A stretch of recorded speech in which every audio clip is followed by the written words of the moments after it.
Ashley's eyes went cold as ice when she heard Linda had drunk the wine meant for me. I watched my daughter-in-law's face transform from sweet concern to pure terror through the phone screen. That's when I knew my son had married a wannabe murderer. Where are you watching from today? Drop your location in the comments below and hit that like and subscribe button. You might wonder how I figured out my daughter-in-law was trying to poison me. Well, it started 3 days ago on my 67th birthday when a beautiful bottle of wine arrived at my door with the most thoughtful card you ever did see. For Margaret, the card read in Ashley's perfect cursive. A special vintage for someone truly special. Happy birthday. Love, Ashley and Kevin. Now, I've been around long enough to know when something feels off. And honey, this felt off in ways I couldn't quite put my finger on. Ashley had never given me anything more thoughtful than a generic drugstore card, and here she was sending me what looked like $100 bottle of wine. The bottle was gorgeous, though, a 2018 Bordeaux with gold foil and everything. Made me feel special for about 5 minutes until my phone rang. Hi, Margaret. Ashley's voice came through so sweet it could rot your teeth. Did you get my little surprise? I did, sweetie. Thank you so much, it's beautiful. Oh, good. I was so worried it wouldn't arrive in time. There was this pause, then she asked, Have you opened it yet? Something about the way she asked made my skin crawl, like she was holding her breath waiting for my answer. Not yet, dear. I'm saving it for a special occasion. But Margaret, and here her voice got just a little too insistent. It's your birthday. What could be more special than that? I walked to my kitchen window and stared out at my neighbor's yard while we talked. You're right, I suppose. But I'm on those new blood pressure medications, remember? Dr. Patterson said no alcohol for at least another month. The silence that followed lasted so long I thought the call had dropped. Ashley, you still there? Oh, yes. Her voice came back higher than before. I forgot about the medication. How silly of me. But something in her tone told me it wasn't silly at all. It was calculated. Well, I said, testing the waters, maybe I could serve it when Linda comes by tomorrow. She's been wanting to try some good wine since her divorce. The sound Ashley made could barely be called human, more like a wounded animal. Linda? Your neighbor Linda? No, sweetie. Linda Morrison, your mother. She's coming by for lunch tomorrow, remember? Dead silence. Then, my mother? When did you invite my mother? Yesterday, when she called. She wanted to see how I was doing after Kevin's business trip. Such a sweet woman, your mother. Margaret, listen to me. Ashley's voice had changed completely. All the sweetness was gone. Don't give that wine to my mother. Why on earth not? It's a very expensive bottle. Very rare. I'd hate for it to be wasted on someone who doesn't appreciate fine wine. The audacity of this woman, calling her own mother someone who doesn't appreciate fine wine. But more than that, the desperation in her voice was unmistakable. Oh, Ashley, I'm sure Linda would appreciate good wine just fine. Besides, what kind of host would I be if I didn't share a birthday gift? Margaret, please. Now she was practically begging.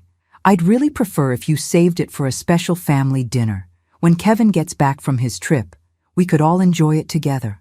That's sweet, dear. But Linda's coming tomorrow, and I already promised her we'd celebrate my birthday properly. With good wine and good company. I hung up before she could say another word. That night, I sat in my living room staring at that bottle. Beautiful thing, really. Shame it was probably meant to kill me. The next morning, Linda Morrison arrived at my door, carrying a bouquet of daisies and wearing her best blue dress. At 61, Kevin's mother-in-law was everything her daughter wasn't. Genuine, kind, and completely unaware that her only child had apparently inherited some very dark tendencies. Margaret, happy belated birthday! She hugged me tight, smelling like the lavender soap she'd used for 30 years. Thank you, dear. Come in. Come in. I have something special to share with you. We settled in my kitchen with turkey sandwiches and fresh fruit. Linda chattered about her new job at the library, her book club, and how proud she was of Ashley's recent promotion at the insurance company. She's really found her calling in risk assessment, Linda said, not knowing how true those words were. Speaking of Ashley, I said, reaching for the wine bottle I'd placed on my counter. She sent me this beautiful bottle for my birthday. I thought we could share a glass.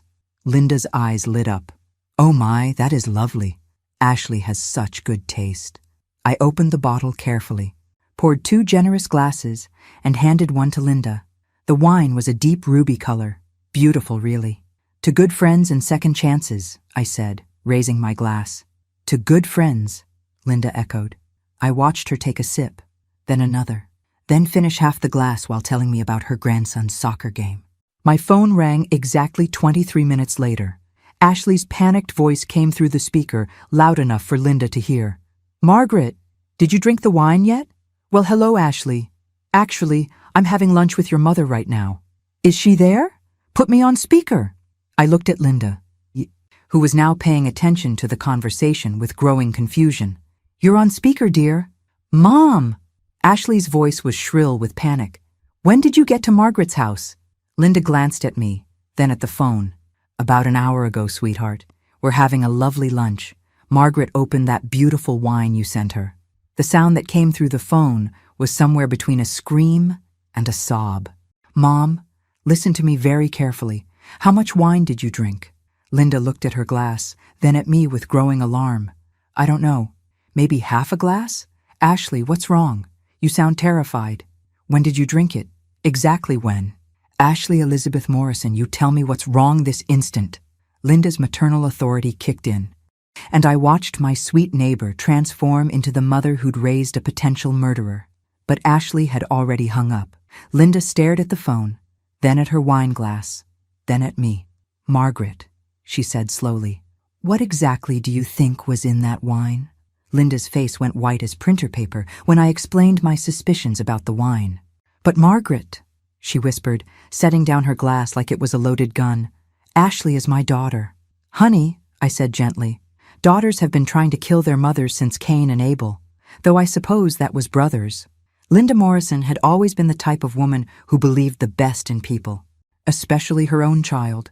Watching that faith crumble in real time was heartbreaking, even if it needed to happen. You really think she was trying to poison you? Linda's voice shook. My Ashley? I reached across my kitchen table and took her trembling hand. Linda, did you notice how she reacted when I said you'd drunk the wine? That wasn't concern. That was panic. Linda pulled out her phone with shaking fingers. She's calling me back. Don't answer it yet, I said quickly. First, we need to figure out how you're feeling. Any dizziness? Nausea? Strange tastes? Linda considered this carefully. Actually, I do feel a little queasy. But I thought it was just nerves from Ashley's strange phone call. My blood ran cold. We're calling poison control. Now. Margaret, wait. What if we're wrong? What if there's another explanation? I stood up and grabbed my phone. Linda, your daughter asked when you drank the wine, how much you drank, and she sounded like someone whose murder plan had gone sideways. There is no other explanation. While I dialed poison control, Linda's phone buzzed with a text from Ashley. Mom, I need to know exactly what time you started drinking the wine. This is urgent. Linda showed me the message. She's never been this frantic about anything in her life. The poison control operator was professional and thorough. After describing the situation and Linda's symptoms, she advised us to get to the emergency room immediately for blood tests and to bring the wine bottle if possible. The good news, the operator explained, is that if she's only had half a glass and it's been less than an hour, we can likely treat whatever was added to the wine before it causes serious harm. As I drove Linda to the hospital, her phone kept buzzing with increasingly desperate messages from Ashley. Please call me back, Mom. I need to know exactly how you're feeling. Did you finish the whole glass? Mom, please call me. This is an emergency. At the hospital, Dr. Patricia Williams took our situation seriously. Mrs. Morrison, she said to Linda, we're going to run a full toxicology panel and keep you under observation for the next few hours. Mrs. Henderson, she turned to me, you did the right thing bringing her in immediately. While Linda was being examined, I sat in the waiting room making some calls of my own. My nephew Danny works for the county sheriff's department, and he owed me a favor from when I helped his mother through her cancer treatment. Aunt Margaret, what's going on? Danny, I need you to listen carefully and not ask too many questions right away. I explained the situation as clearly as I could. Danny, bless him, took me seriously from the first word. We'll need to test the wine bottle, he said. Can you bring it to the station tonight? Of course, But Danny, what if I'm wrong? What if there's an innocent explanation? Aunt Margaret, you've never been the dramatic type. If you think someone tried to poison you, that's good enough for me to investigate. 2 hours later, Dr. Williams came back with Linda's test results. Well, Mrs. Morrison, you're going to be fine, but you were right to come in. She held up a clipboard with numbers I couldn't understand. We found traces of antifreeze in your blood, specifically ethylene glycol. Linda gasped. Antifreeze? But it didn't taste like anything unusual. Ethylene glycol has a sweet taste that can be masked by wine, Dr. Williams explained. The amount in your system suggests there was probably about 2 tablespoons mixed into that bottle. If you had consumed the entire bottle, it could have been fatal. My hands started shaking. Ashley had actually done it. She had actually tried to poison me. Doctor, I asked, how long would it take for symptoms to become serious if someone drank a full glass of this mixture? Depending on body weight and overall health, probably 6 to 12 hours before the person would need emergency medical intervention. By 24 hours without treatment, it could cause kidney failure, respiratory distress, and potentially death. Linda was crying now, quiet tears that broke my heart. Mrs. Henderson, Dr. Williams continued, I have to ask, do you have any idea why someone would want to harm you? I thought about my life. At 67, I was healthy, financially comfortable, and generally well-liked in my community. I owned my house outright, had a decent pension from my 30 years teaching high school English, and about $200,000 in savings that I'd planned to leave to Kevin someday. That's when it hit me. My will, I said quietly. I recently updated my will. Linda stopped crying and looked at me. What did you change? Kevin and Ashley know they're my primary beneficiaries. But last month, after Ashley made some very cruel comments about my neighbor Mrs. Patterson's medical expenses, I added a clause. If anything happens to me under suspicious circumstances, the money goes to charity instead. Dr. Williams raised an eyebrow. You suspected someone might try to harm you? Not consciously, but Ashley has been asking a lot of questions lately about my finances, my health, my daily routine. I thought I was being paranoid. My phone rang. Kevin's number. Mom! His voice was frantic. Ashley told me what happened. Is Linda okay? She said there was something wrong with the wine. Interesting. Ashley had called her husband, but somehow failed to mention she was the one who'd sent the wine in the first place. Kevin, your wife sent me that wine for my birthday. Silence. Kevin, you there? What? Mom? That's not possible. Ashley doesn't even drink wine. She knows nothing about it. Honey, do you want to tell me how she afforded a $100 bottle of wine on her insurance salary? More silence. Kevin, I need you to come to St. Mary's Hospital right now. And don't bring Ashley. Is Linda okay? Linda's going to be fine, but we need to talk about your wife. After I hung up, Linda grabbed my arm. Margaret, what if Ashley finds out that I'm alive and okay? What if she tries again? I patted her hand, feeling calmer than I had all day. Honey, Ashley is about to discover that poisoning people is much harder when your victims fight back. Kevin walked into that hospital room looking like a man whose entire world had just been turned upside down and shaken. Mom, he said, his voice barely above a whisper, please tell me this is all some terrible misunderstanding. Sit down. Son, I said, gesturing to the chair beside Linda's hospital bed. We need to talk. Kevin Henderson was 42 years old, an accountant with his own small firm, and up until about 4 hours ago, he'd believed he was married to a woman who loved him. Looking at his face now, I could see that belief cracking like ice on a pond. The wine Ashley sent you, he began slowly. She told me she ordered it online as a surprise. Said she spent weeks researching the perfect bottle for your birthday. Kevin, Linda said gently, that wine had antifreeze in it. Enough to kill your mother if she'd drunk the whole bottle. My son's face went gray. That's impossible. Ashley wouldn't. She couldn't. Honey, I interrupted. I need you to think carefully. Has Ashley been asking questions about my finances lately? My daily routine? My health? Kevin was quiet for a long moment. She asks about your health all the time, but that's normal, right? She cares about family. What kind of questions?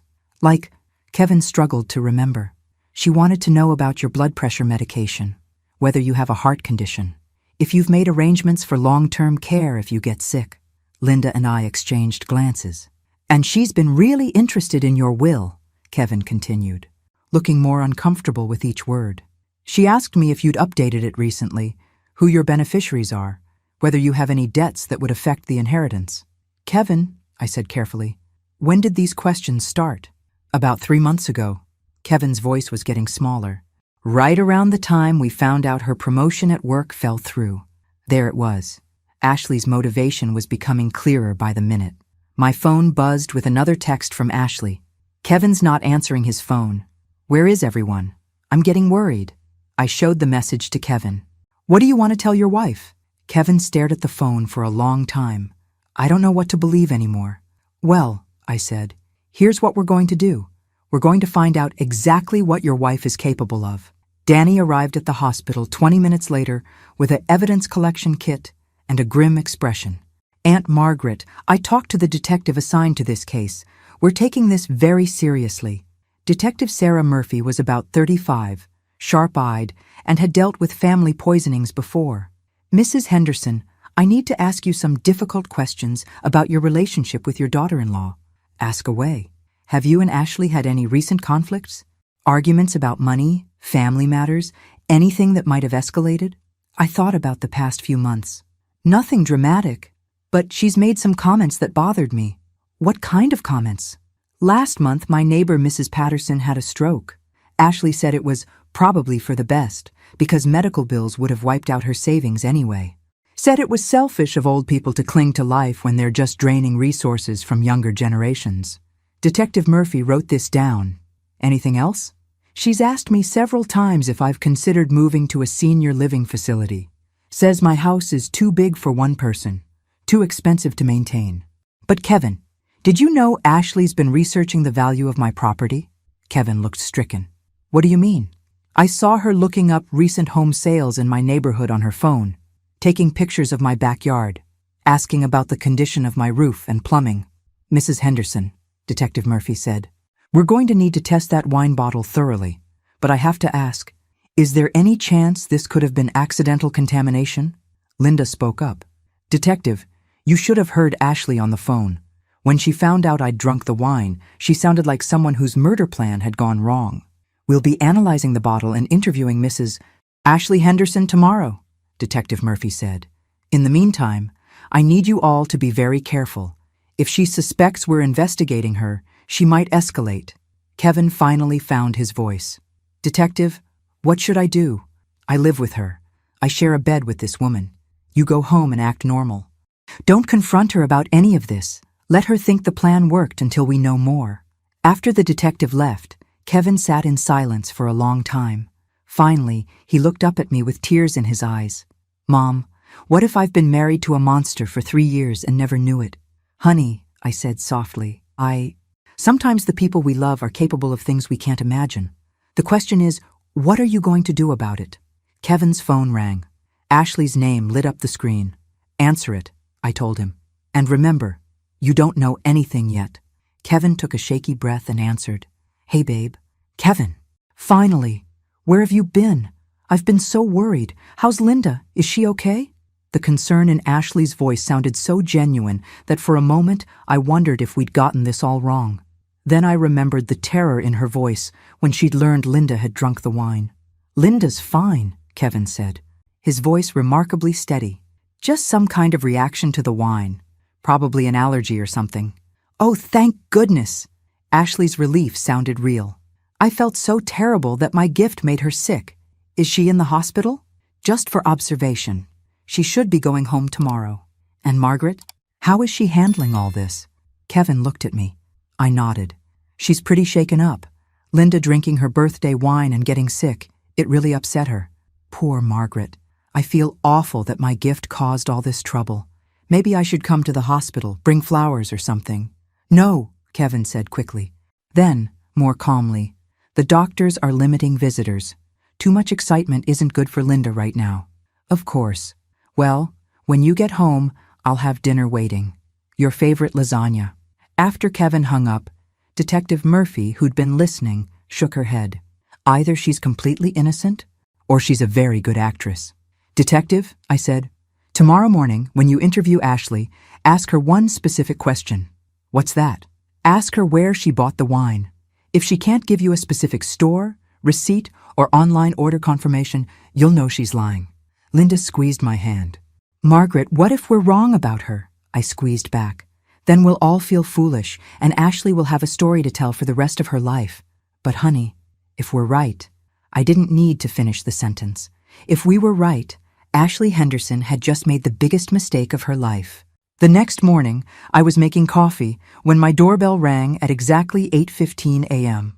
Through the peephole, I could see Ashley standing on my porch, holding a bouquet of yellow roses and wearing what I call her sympathy face. That perfectly practiced expression of concern she'd perfected for family emergencies. Margaret! She wrapped me in a hug that felt like being embraced by a snake. How are you holding up after yesterday's scare? I invited her in, watching her scan my kitchen for the wine bottle. It was gone, of course, in police custody, but she didn't know that yet. I brought these to brighten your day, she said, handing me the roses. And I wanted to apologize again for the wine making Linda sick. That's very thoughtful, dear. Coffee? Please. I poured 2 cups, noting how Ashley kept glancing toward my kitchen counter, where the wine bottle had been sitting yesterday. Ashley, I said casually, Detective Murphy from the Sheriff's Department wants to ask you a few questions about the wine. Just routine when someone has a medical reaction to alcohol. Ashley's hand froze halfway to her coffee cup. Detective? Isn't that a bit much for a simple allergic reaction? Apparently, it's standard procedure when someone ends up in the emergency room. I see. Ashley set down her cup without taking a sip. What kind of questions? Oh, probably just where you bought it, when you ordered it, that sort of thing. The silence that followed was so complete, I could hear my refrigerator humming. Actually, Ashley said slowly, I'm not sure I kept the receipt. That's okay, dear. I'm sure you remember which store you went to. Another long pause. It was online. I ordered it online. Which website? Ashley was starting to look like a deer caught in headlights. I don't remember the exact name, one of those wine retailer sites. They all look the same. I nodded sympathetically. Well, it'll be on your credit card statement. The detective can help you look it up. Ashley stood up abruptly. You know what, Margaret? I just remembered I have a dentist appointment this morning. Rain check on the coffee? Of course, dear. Detective Murphy said she'd be calling you later today anyway. After Ashley left, practically running to her car, I called Danny at the sheriff's office. She's spooked, I told him. Couldn't give me a straight answer about where she bought the wine.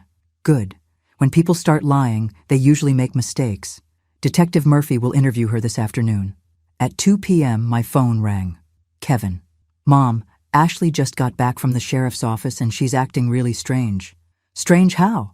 She's packing a suitcase. Says her sister in Phoenix needs her to come help with some family emergency. But Mom, Ashley doesn't have a sister in Phoenix. She doesn't have any siblings.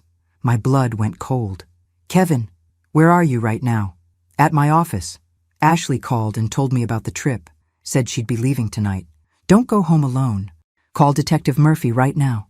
Mom, you're scaring me. Good, you should be scared. Ashley is running, which means she knows we're on to her. I called Detective Murphy myself as soon as I hung up with Kevin. Mrs. Henderson, we need to talk, Detective Murphy said. Your daughter-in-law just lied to me for 45 minutes straight.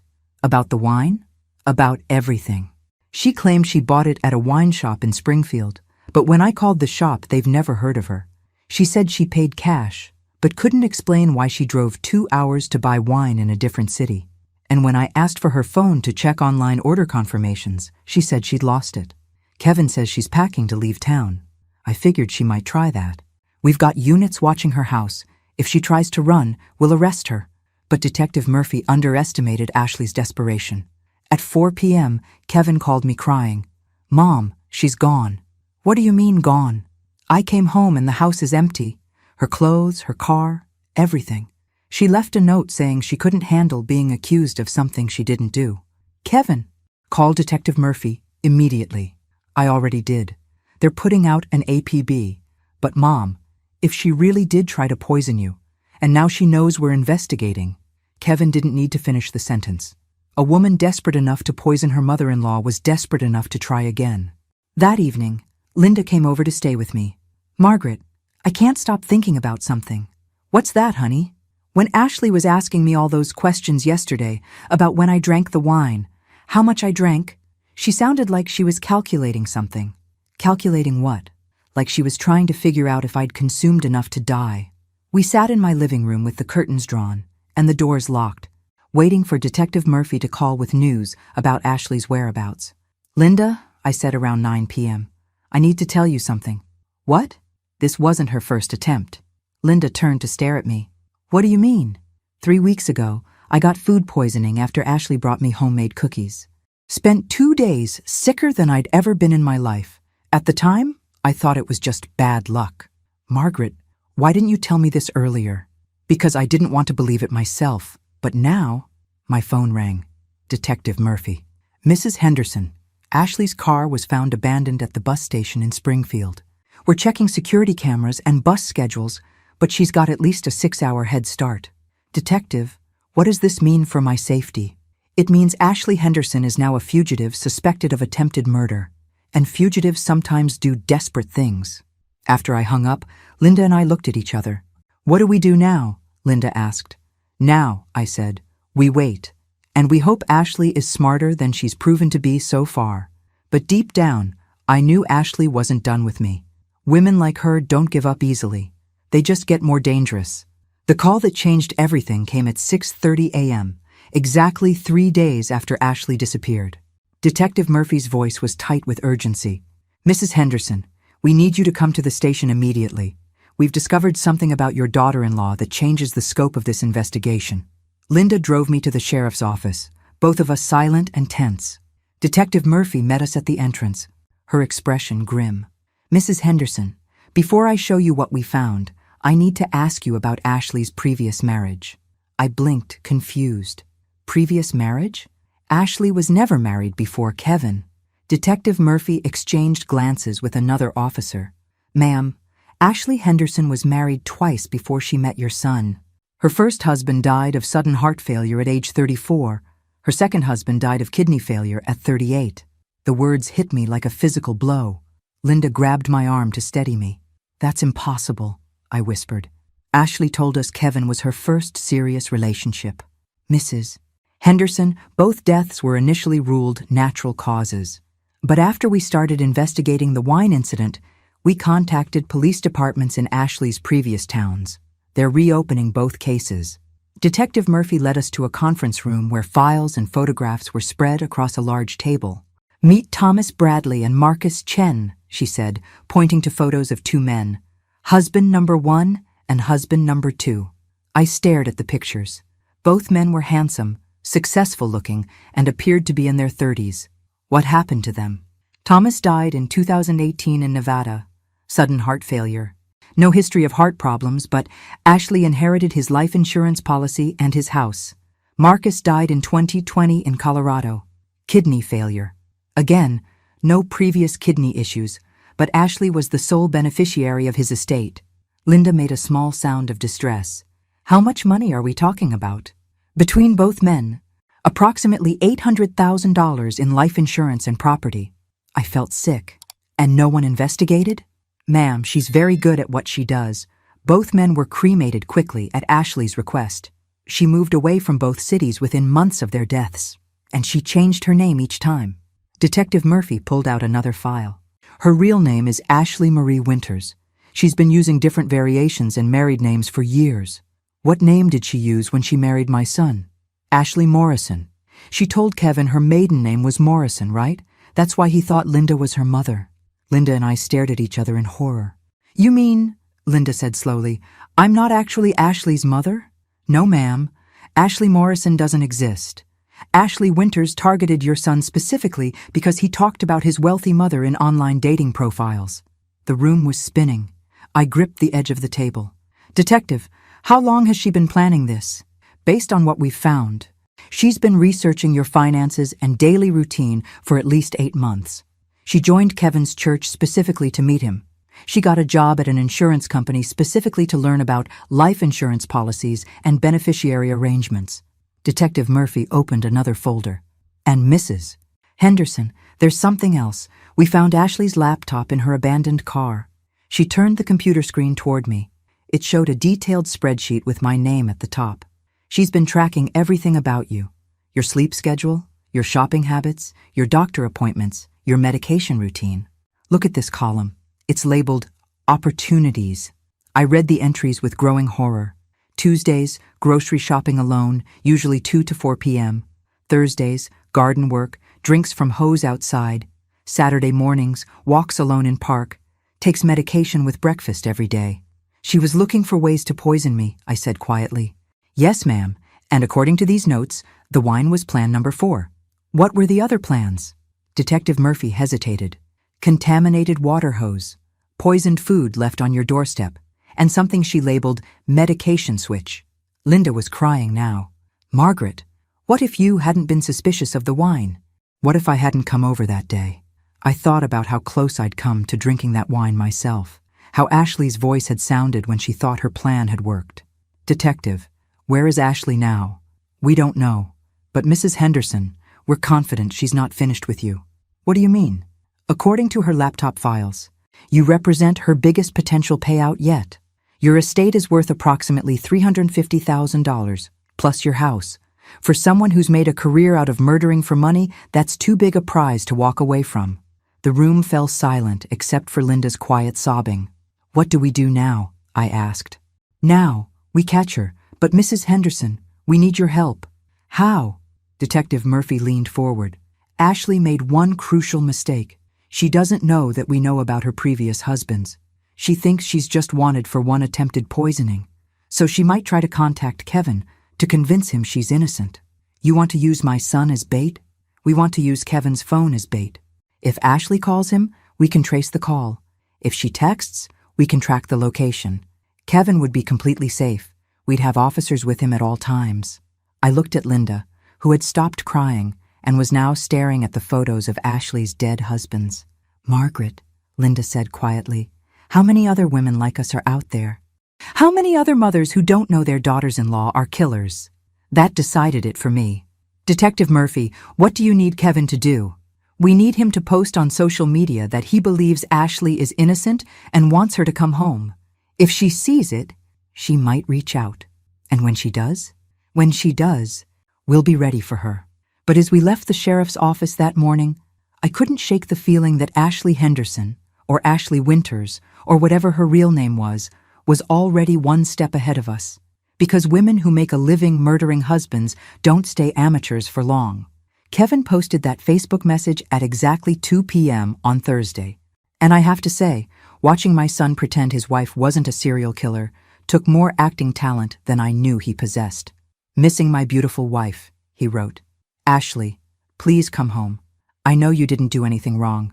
We can work through this misunderstanding together. Detective Murphy and I watched from her computer as Kevin hit share. Within minutes, the post had dozens of comments from concerned friends and family members. Now we wait, Detective Murphy said, but I've never been good at waiting, especially when someone's been trying to murder me for sport. Detective, I have an idea. Mrs. Henderson, please don't tell me you want to put yourself in danger. Honey, I said, I'm 67 years old, and someone's already tried to poison me. How much more danger can I be in? That afternoon, I drove to Kevin's house, where 3 unmarked police cars were positioned around the neighborhood. Kevin answered the door, looking like he hadn't slept in days. Mom, what are you doing here? The police said to stay away until they catch Ashley. Kevin, that woman has murdered 2 husbands and tried to kill me. I'm not hiding in my house like a scared rabbit. I walked past him into the living room where I'd shared so many family dinners, never knowing I was breaking bread with a killer. Besides, I added, settling into Ashley's favorite chair, I want to see where she's been planning my murder. Detective Murphy arrived 20 minutes later, clearly annoyed that I'd ignored her advice. Mrs. Henderson, this isn't a game. You're right, Detective. It's not a game. It's my life. And I'm tired of other people making decisions about it. Kevin brought us coffee in the mugs Ashley had picked out, white ceramic with little blue flowers. Looking at them now, I wondered if she'd considered poisoning my coffee too. Kevin, I said, show me Ashley's desk. Kevin led us to the spare bedroom Ashley had converted into a home office. The desktop computer was gone, taken as evidence, but her filing cabinet remained. Did the police go through all of this? I asked. They took most of it, Kevin said, but they left the household stuff. I opened the bottom drawer and found exactly what I was looking for: Ashley's personal address book. Detective Murphy, look at this. The address book was meticulously organized, but what caught my attention was a section labeled References, with names and phone numbers I didn't recognize. Kevin, do you know who these people are? Kevin looked at the names. I've never seen these before. Detective Murphy was already pulling out her phone.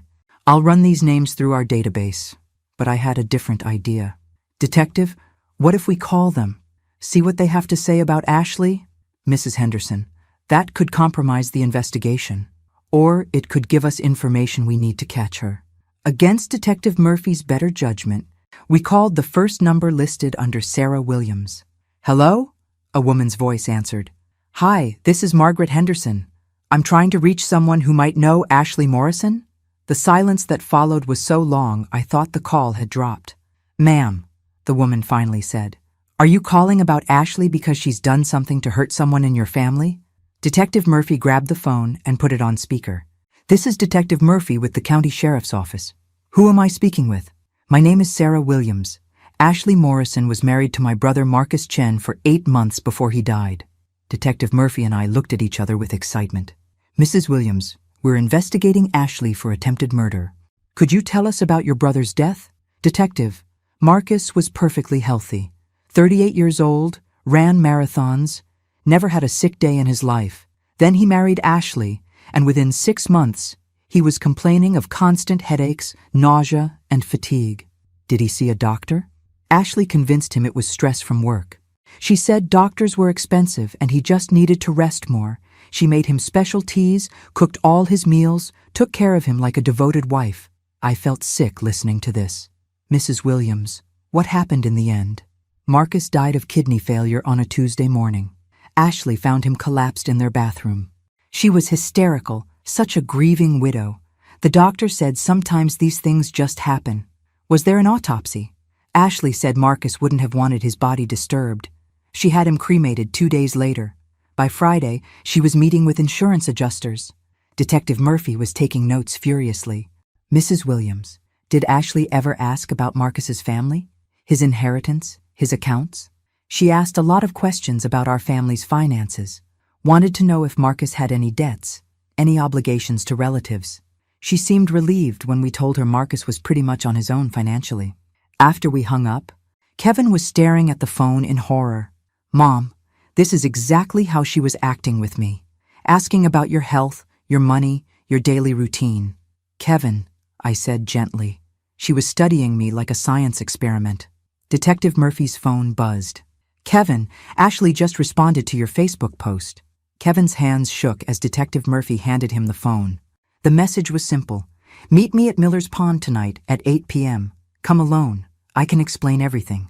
That's where you had your first date, I said to Kevin. She's trying to use sentiment to manipulate him, Detective Murphy observed. Kevin, I said, you're not going to that pond alone. Mom, I have to. If this is the only way to catch her. Honey, women who murder 3 husbands don't usually stop at attempted murder of mothers-in-law. Detective Murphy was already making calls, arranging surveillance teams and backup officers. Kevin will wear a wire, she explained. We'll have snipers positioned in the woods around the pond. If Ashley tries anything, what if she sees the police? Kevin asked. She won't, Detective Murphy assured him. But Kevin, you need to understand. Ashley is desperate now. Desperate people do unpredictable things. As evening approached, I found myself thinking about Ashley's other victims. Marcus Chen, who died thinking his wife was taking care of him. Thomas Bradley, whose heart failed while Ashley cashed in his life insurance policy. And then I thought about Kevin, my only son, walking into the darkness to meet a woman who had probably been planning his death since their wedding day. Detective Murphy, I said, I need to ask you something. What's that? When this is over, when Ashley is in prison, how do we live with knowing we shared holiday dinners with a killer? How does Kevin get over being married to someone who was plotting his murder? Detective Murphy looked at me with sympathy. Mrs. Henderson, you survived. That's what matters. Everything else, you figure out one day at a time. At 7:45 p.m., Kevin left for Miller's Pond, wearing a wire and carrying more courage than any son should need. And I sat in my living room with Linda, watching the clock and praying that Ashley Henderson's killing spree was finally about to end. At 8:17 p.m., Kevin's voice came through Detective Murphy's radio so clearly I could hear him breathing. "I'm at the pond," he whispered. "I don't see her yet." Miller's Pond was where Kevin had proposed to Ashley 2 years ago, where they'd had picnics and romantic evening walks. Now it felt like a trap waiting to be sprung.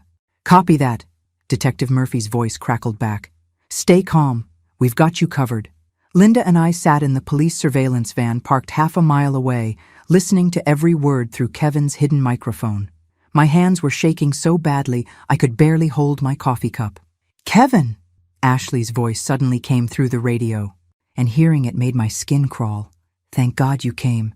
Ashley, where have you been? Everyone's been looking for you." "I had to run, baby. They think I tried to poison your mother." "It's insane." I wanted to scream.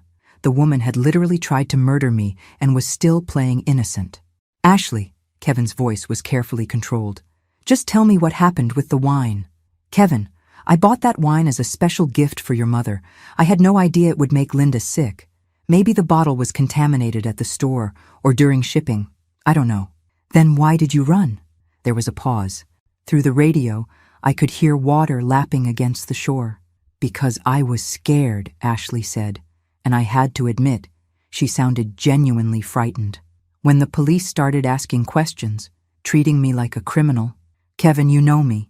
You know I could never hurt anyone." "I want to believe you," Kevin said. "Then believe me. Come home with me tonight. We'll figure this out together." Detective Murphy motioned to her team. 3 unmarked cars slowly moved into position around the pond. "Ashley," Kevin said, "there's something I need to ask you." "Anything." "The police told me about your previous marriages." The silence that followed was so complete I thought the radio had malfunctioned. "Kevin, what are you talking about?"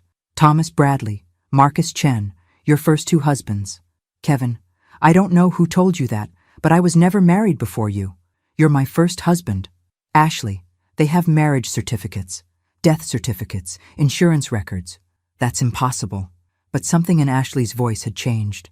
The sweet, concerned wife was disappearing, replaced by something colder. "Kevin," Ashley said slowly, "who exactly have you been talking to?" "Ashley, just tell me the truth, please." "The truth?" Ashley's laugh was sharp and bitter. "The truth is that your mother is a meddling old woman who couldn't stand that her son loved someone more than he loved her." Linda grabbed my arm. "Margaret, she's getting angry." "Kevin," Ashley continued, "your mother has been trying to break us up since our wedding day. She's never liked me, never accepted me, and now she's trying to frame me for attempted murder." "Ashley, Linda was in the hospital. The wine had antifreeze in it." "Then your mother put it there herself." The accusation hit me like a physical blow. Even knowing Ashley was a killer, hearing her blame me for her own attempted murder was breathtaking. "That's ridiculous," Kevin said. "Is it? Think about it, Kevin. Your mother updates her will to exclude me if she dies under suspicious circumstances. Then suddenly, there's a suspicious poisoning attempt that makes her look like a victim instead of a manipulative old woman who wants to control your life. I had to hand it to Ashley, for a serial killer. She could think on her feet. "Ashley," Kevin's voice was getting firmer, "I've seen the police evidence, your computer files, the spreadsheets tracking my mother's routine." Another long silence. "Kevin, how long have you been working with the police?" "What do you mean?" "You're wearing a wire. Aren't you?" Detective Murphy was already signaling her teams to move in. "Ashley, I just want the truth." "Here's the truth, Kevin." Ashley's voice was completely different now. Cold, calculating, dangerous. "Your mother is worth more dead than alive, and you, my dear husband, have served your purpose." "What purpose?" "Getting me close to her." "Do you think I married you for love?" "Kevin, you're a boring accountant with thinning hair and no imagination. I married you because your mother has money and lives alone." The cruelty in Ashley's voice was stunning. Kevin made a small sound that might have been a sob. "And Kevin, I've been putting small amounts of digitalis in your coffee for the past month. Just enough to weaken your heart gradually. In another few weeks, you would have had a nice, quiet heart attack. Grief-stricken widow Ashley would have inherited everything." Detective Murphy was shouting orders into her radio. "Move in! Move in now!" "But then your mother had to be suspicious about the wine," Ashley continued. "And now everything is ruined." Through the radio, I could hear car doors slamming, feet running, voices shouting, "Police! Ashley Henderson, you're under arrest." But Ashley wasn't done talking. "Kevin," her voice came through clearly despite the chaos, "I want you to know that Marcus begged before he died. Begged me to call 911, begged me to help him. And I sat there and watched him suffer because his pain meant money in my account. Get away from him." Detective Murphy's voice was sharp with authority. "Thomas was easier," Ashley continued, her voice eerily calm. "Heart medication is simple to tamper with. One little switch of his pills and boom, massive coronary at 34.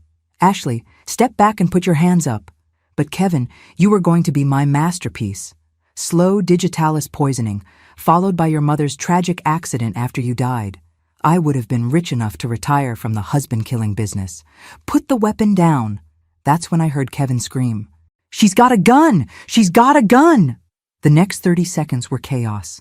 Shouting, running, what sounded like a struggle, then 2 gunshots in quick succession. Then silence. "Detective Murphy," I said into the radio. "What's happening? Is Kevin okay?" Static. "Detective Murphy, please respond." More static. Linda was crying. "Margaret, what if something happened to Kevin?"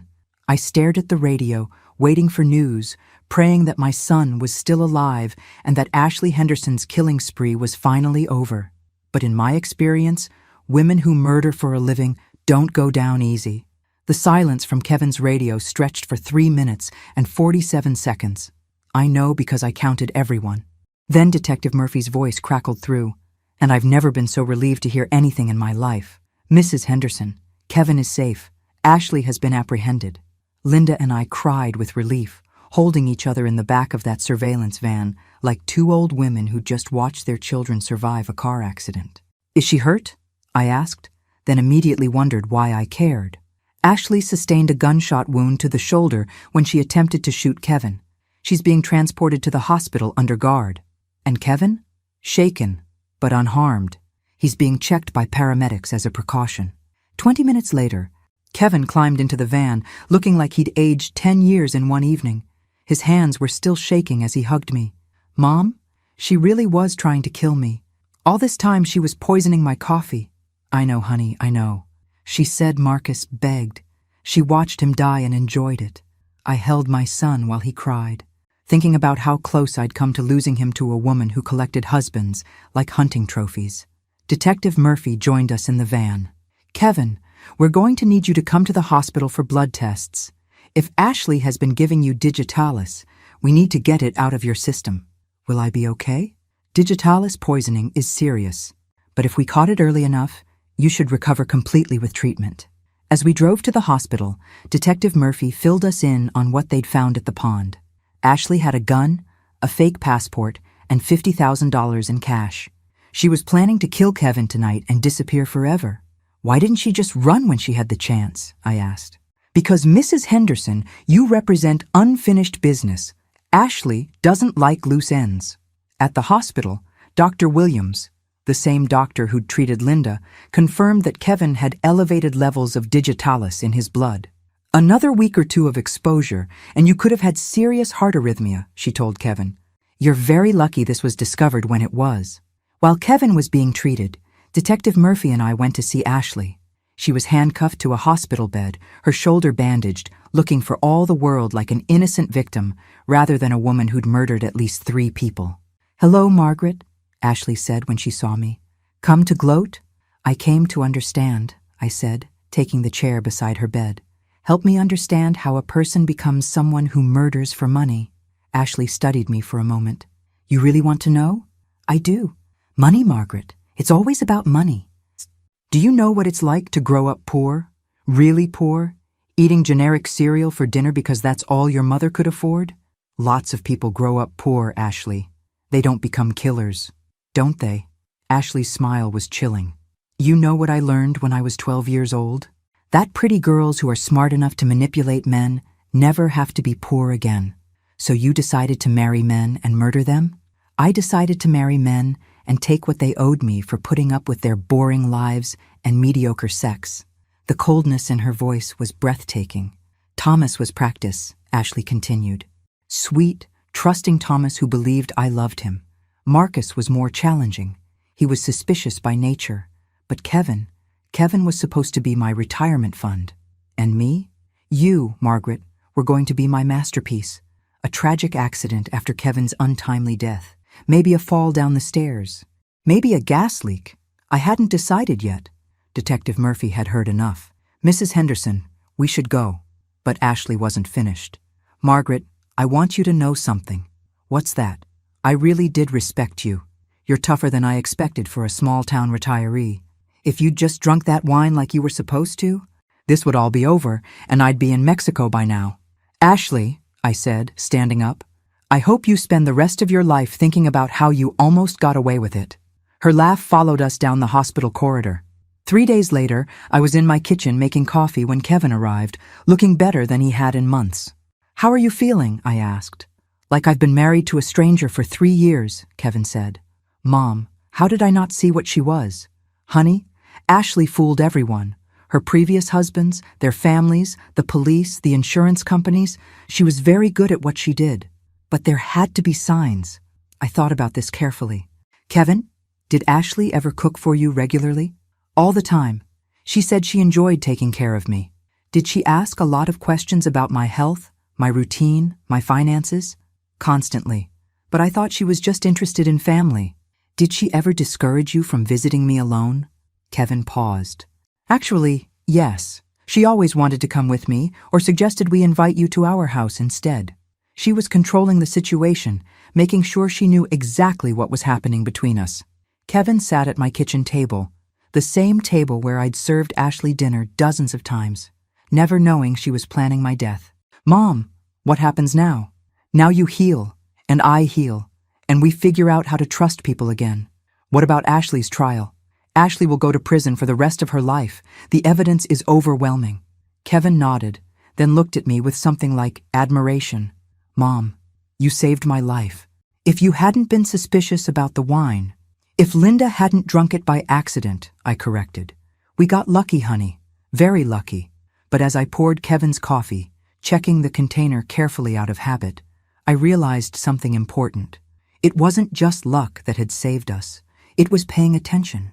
It was trusting my instincts when something felt wrong. It was refusing to be polite when my life was in danger. And most importantly, it was remembering that sometimes the people who want to hurt us look exactly like the people who claim to love us. Ashley Henderson had made one crucial mistake. She'd underestimated a 67-year-old retired school teacher, but she'd never make that mistake again. 2 weeks after Ashley's arrest, I was finally starting to sleep through the night again, when Linda called me at 6:30 a.m., crying so hard I could barely understand her. Margaret, you need to turn on Channel 7 News right now. I fumbled for the remote, and what I saw on my television screen made my blood run cold. Breaking news this morning. Suspected serial killer Ashley Henderson escaped from county jail custody last night during transport to a medical appointment. The news anchor's voice continued over a photo of Ashley. Henderson, accused of murdering 3 husbands and attempting to murder her mother-in-law, overpowered a guard and fled on foot around midnight. She is considered extremely dangerous. I called Detective Murphy immediately. Mrs. Henderson, I was just about to call you. We have units watching your house and Kevin's. Ashley is wounded and desperate. She won't get far. Detective, how does someone escape from police custody? She claimed severe abdominal pain, was transported to the hospital, and somehow got hold of a scalpel from a medical cart.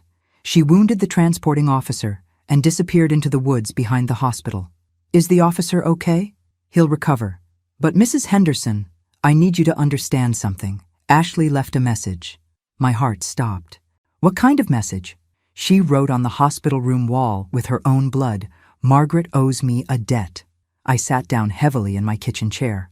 What does that mean? It means she blames you for ruining her plans. And women like Ashley don't handle failure well. After Detective Murphy hung up, I called Kevin. Mom, I'm coming over right now. Kevin, the police said to stay where you are. I'm not leaving you alone when Ashley is out there. Honey, you're safer at your house with police protection. And you're safer with family. An hour later, Kevin arrived with a suitcase and a grim expression. I'm staying until they catch her. Kevin, this isn't your responsibility. Mom, she tried to kill both of us. It absolutely is my responsibility. That afternoon, Detective Murphy came by with updates that weren't encouraging. Ashley's been spotted twice, once near the bus station, once near a pharmacy. She's probably trying to get antibiotics for her gunshot wound. Any idea where she might be heading? She has contacts we don't know about, people who helped her disappear between husbands. We're working on tracing her movements over the past 5 years. Detective, I said, Ashley is smart and desperate. She won't just run away and forget about me. What are you thinking? I'm thinking she's planning something, and I'm tired of sitting here waiting for her to try again. Detective Murphy looked alarmed. Mrs. Henderson, please tell me you're not considering doing something dangerous. I'm considering not living in fear in my own home. That evening, Kevin made dinner while I sat at my kitchen table thinking. Ashley had escaped specifically to finish what she'd started. The question was, how was she planning to get to me? Around 9 p.m., my phone rang. Unknown number. Margaret. Ashley's voice was weak but unmistakably venomous. We need to talk. Kevin grabbed the phone to signal Detective Murphy, but I held up my hand to stop him. Hello, Ashley. How's the shoulder? Painful, but not as painful as what I'm going to do to you. Where are you? Closer than you think. Look out your back window. My blood froze. I moved to the kitchen window and peered out into my backyard. Nothing but darkness. I don't see you, Ashley, because I'm not there yet, but I will be. Tonight. Ashley, there are police watching my house. I've been watching too, Margaret. I know exactly where they are. 2 cars in front, 1 officer walking the perimeter every 30 minutes. Very predictable. My hands started shaking. Ashley had been surveilling my house while wounded and on the run. What do you want? I want what you took from me. My plan, my money, my future. You destroyed everything. Ashley, I didn't do anything except refuse to be murdered. You got suspicious about the wine. You involved the police. You ruined a perfect setup. A perfect setup that involved killing your husband. Kevin was expendable. They all were. But you, Margaret, you were supposed to be easy. A lonely old woman grateful for attention from her daughter-in-law. Kevin was furiously texting Detective Murphy, updating her on the call. Ashley, turn yourself in. Get medical attention. This doesn't have to get worse. Ashley's laugh was bitter. It's going to get much worse, Margaret. See, I've spent the last 2 weeks thinking about how you destroyed my life, and I've decided that if I can't have my money, I can at least have my revenge. What does that mean? It means I'm going to kill you slowly, Margaret. The way I killed Marcus. I want to watch you suffer the way you made me suffer. Ashley, you're surrounded by police. Am I? Check your backyard again. I looked out the window, and my heart stopped. A figure in dark clothes was standing at the edge of my property line, barely visible in the shadows. Kevin, call 911, I whispered. But Ashley heard me. Tell Kevin I said goodbye. By the time the police figure out how I got past them, it'll be too late. The line went dead. Kevin was already on the phone with Detective Murphy. She's in the backyard. She's in the backyard right now. Through my kitchen window, I watched the figure move closer to my house. She was limping, favoring her wounded shoulder, but she was definitely coming toward my back door. Kevin, I said quietly, go upstairs and lock yourself in my bedroom. I'm not leaving you down here alone. Kevin, she wants me, not you. Don't give her 2 targets. Mom, go! Kevin ran upstairs just as I heard my back door handle rattle. Ashley had come to finish what she'd started with a bottle of wine 2 weeks ago. And this time, she wasn't planning to make it look like an accident. I've always believed that when death comes knocking at your door, you have 2 choices. Answer it like a victim or meet it like a fighter. At 67 years old, with a serial killer rattling my back door handle, I chose to fight. The door rattled again. Then I heard the sound of breaking glass. Ashley was coming through my kitchen window. I grabbed the largest knife from my kitchen drawer and positioned myself behind my refrigerator, where I could see both the back door and the window. My hands were steadier than they'd been in weeks. Margaret! Ashley's voice came through the darkness of my kitchen. I know you're in here. I could hear her moving carefully, trying not to bump into furniture. The gunshot wound was slowing her down, but desperation was driving her forward. "You know what I realized while I was hiding in the woods?" Ashley continued, her voice getting closer. "I actually enjoyed killing those men." Thomas's fear when he realized his heart medication wasn't working. Marcus gasping for breath when his kidneys shut down. Kevin would have been even better because I would have had time to really savor his suffering. She was trying to frighten me with details, but all she was doing was making me angrier. "But you, Margaret," Ashley's voice was right outside my kitchen now. "You're going to be special. I'm going to make sure you understand exactly what it feels like to die slowly." That's when I stepped out from behind the refrigerator. "Hello, Ashley."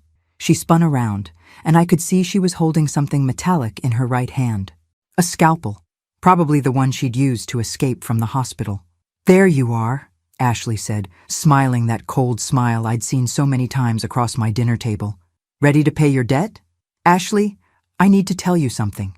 "What's that?" "You made a mistake." Ashley laughed. "I don't make mistakes." "Margaret, you assumed I was a helpless old woman. That was your first mistake. And what was my second mistake? You told Kevin about the digitalis. Out loud, in front of police officers with recording equipment." Ashley's smile faltered slightly.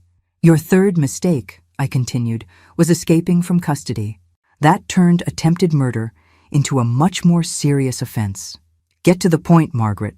"The point is, you're not as smart as you think you are, and your fourth mistake was breaking into my house tonight." "Why is that a mistake?" I held up my phone. "Because I've been recording this entire conversation. Everything you just confessed to about enjoying Marcus's death, about planning to make Kevin suffer, about wanting to kill me slowly. It's all being transmitted directly to Detective Murphy." Ashley's face went white. "You're lying." "Am I?" "Check your back pocket, Ashley. The phone you've been carrying since your escape. It's not your phone." Ashley reached behind her with her left hand and pulled out a small device. "What is this?" "GPS tracker. We've known exactly where you were for the past 6 hours." The truth was, Detective Murphy had given me the tracker that afternoon with instructions to plant it on Ashley if I got the chance. But Ashley didn't need to know I'd never had the opportunity to use it. "You've been walking into a trap all evening, Ashley. The police officers you thought you were avoiding, they were herding you exactly where we wanted you to go." Ashley raised the scalpel, her face twisted with rage. "You manipulative old witch." "Ashley, I have one more thing to tell you." "What?" "I lied about the GPS tracker." Ashley blinked, confused. "But I didn't lie about the recording. And I didn't lie about this."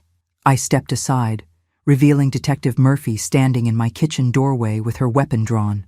"Ashley Henderson, you're under arrest." Again. The scalpel clattered to my kitchen floor as Ashley realized she'd been outmaneuvered by a 67-year-old retired schoolteacher. "How?" Ashley whispered. "Easy," I said. "I called Detective Murphy the moment you phoned me. She positioned officers around the house but left my back door unlocked so you could get in. We needed you to confess to Marcus's murder on tape." Detective Murphy stepped forward with handcuffs. "Ashley Henderson, you're charged with the murder of Thomas Bradley, Marcus Chen, and the attempted murders of Margaret Henderson and Kevin Henderson, plus escape from custody and assault on a police officer." As they led Ashley away, she turned back to me one final time.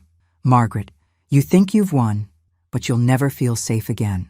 Every knock at your door, every unexpected phone call, you'll wonder if someone else is coming for you." I looked her straight in the eye.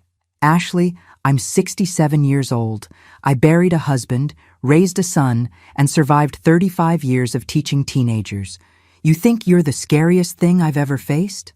2 months later, I was making coffee in my kitchen, the same kitchen where Ashley had tried to kill me twice, when Kevin arrived for our weekly Sunday breakfast.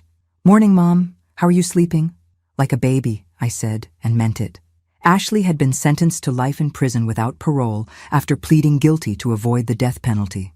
The families of Thomas Bradley and Marcus Chen had finally gotten justice for their murdered sons. "Any word from the other victims' families?" Kevin asked. "Marcus's sister Sarah called yesterday. She wanted to thank me for catching Ashley." "And how are you feeling about everything?" I thought about this carefully. "You know what, Kevin? I feel proud." "Proud?" Ashley Henderson was very good at what she did. She'd successfully murdered 2 men and collected their life insurance without anyone suspecting her. She'd fooled police departments in 3 states. Mom, where are you going with this? She was a professional killer. Kevin, and a 67-year-old retired schoolteacher caught her. Kevin laughed, the first genuine laugh I'd heard from him since Ashley's arrest. You know what the funny thing is? I continued. Ashley was right about one thing. I am tougher than she expected. You certainly are. But she was wrong about something else. What's that? She thought growing up poor and learning to manipulate men made her smart and strong. What she didn't understand is that raising children, teaching teenagers, and surviving life makes you smarter and stronger. I poured Kevin his coffee from a brand new container I'd opened in front of him. Besides, I added, women who make a living murdering husbands have one fundamental weakness. What's that? They underestimate wives. And they really underestimate mothers. Kevin raised his coffee cup in a toast. To mothers who don't underestimate serial killers. To serial killers who underestimate mothers, I corrected. As we clinked cups, I thought about Ashley sitting in a prison cell, probably still wondering how a small-town retiree had outsmarted her. The answer was simple. I'd paid attention, trusted my instincts, and refused to be polite when my life was in danger. Most importantly, I'd remembered that sometimes the most dangerous predators come disguised as the people who claim to love us. But Ashley Henderson had forgotten one crucial fact.